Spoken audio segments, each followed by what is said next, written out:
freshman of the year in the conference coming in? It's definitely different coming in. I don't have to make so much as a name for myself, but it doesn't mean I change anything that I do. I keep doing the same thing. Like, I'm very appreciative of all of the preseason like accolades and stuff, but in the day it doesn't mean anything yet. Do you feel pressure to live up to all this? A little bit, but like I put way more pressure on myself, so I'm kind of used to it at that point. What are your kind of expectations for year two? Year two, kind of just come in and win. Just keep doing what I've been doing. Try to help my teammates out any way that I can. Even like watching more film with them, doing like working through them, being more of a leader on the defense to connect everyone. How would you describe this defensive performance last season? What's your summation for that? Say for year one, it was it took some adjusting to, but definitely coming into year two, everyone has a full year under them. Some of the new guys we're catching them up, and then just allows for more development. People understand what they're doing; they fully know what they're doing. We can start to like add new pieces and move new ways. It seemed like we only got to see a couple team periods. I think it was 3 and 4, but the DBs are being pretty disruptive there.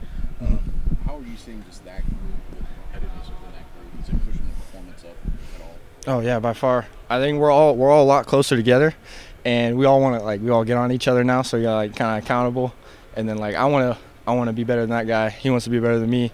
So it's kind of just the iron sharpens iron type of thing. On the one hand, it's only first day of practice, you guys aren't in full pads or anything, but at the same time, is there a tone that can get set early in camp with things like that? Oh yeah, no, you can definitely set the tone in camp, and it takes some of the leaders on the defense, leaders on the team to establish what we want camp to be like, what we want off the field, like meetings, workouts, like all that. How can you get better? From my teammates, just working off on each other, ask the coaches, continue to do what I'm doing, watch film, see what different ways I can improve. Off season, I was looking at some of the older NFL safeties like Ed Reed and Troy Polamalu, see what I can add to my game. When you first got here that first spring, and still a high school senior, a lot of reps for you, but there were a lot of injuries. And then, last year during fall camp, a lot of injuries early. Seems like mostly healthy right now. How valuable is that everybody's out there on day one for the most part? Oh, it's amazing. We did with Coach Rowe and then the training staff with AJ and them. They've gotten us right. They're definitely making us more stronger overall, more healthy, and allow us to recover better, so we all can be on the field and perform. Coming into year two, how much more have you embraced that leadership role? A good amount. It's taken some adjustment to be used to. I'm not the best at it still, but I think I can at least set an example. Now I'm still working on my voice, working with tone, working with some of the other guys, kind of all be vocal leaders. Are you recognized more around the campus and town? I mean, a little bit. It's kind of still bit normal.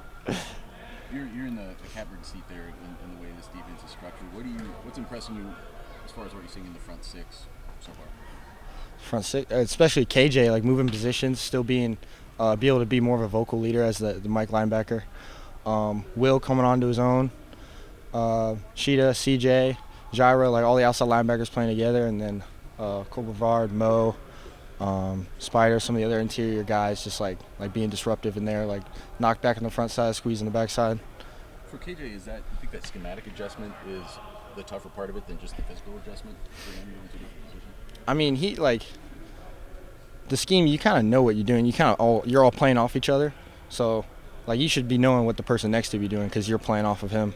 So, like he knows what he's doing. He's just in a different position. I think it'll be much better for him. What does Nyland Green bring and Breedlove to the secondary? They're fast. Nyland's like 6'2".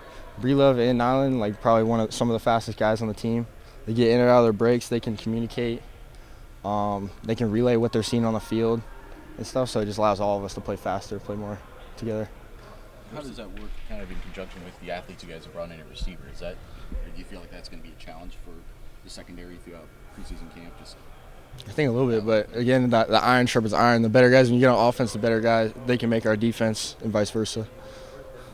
A lot of freshmen coming in, just kind of what have you seen from them here early on? A lot of them want to learn, so they want to do right. So like some of the older guys, we've been helping them, bring them along with us. But getting out here, I like watching them. It's cool. I like working with them. Do any of them remind you of you, like a Ty Huckins or Coy Beasley or Luke Williams, any of those young safeties? Some of them back there, we kind of all move in a few different positions. So I think it will take a little bit, and then I'll start to see who's kind of similar. Anything else? Thanks, Dillon. Cool.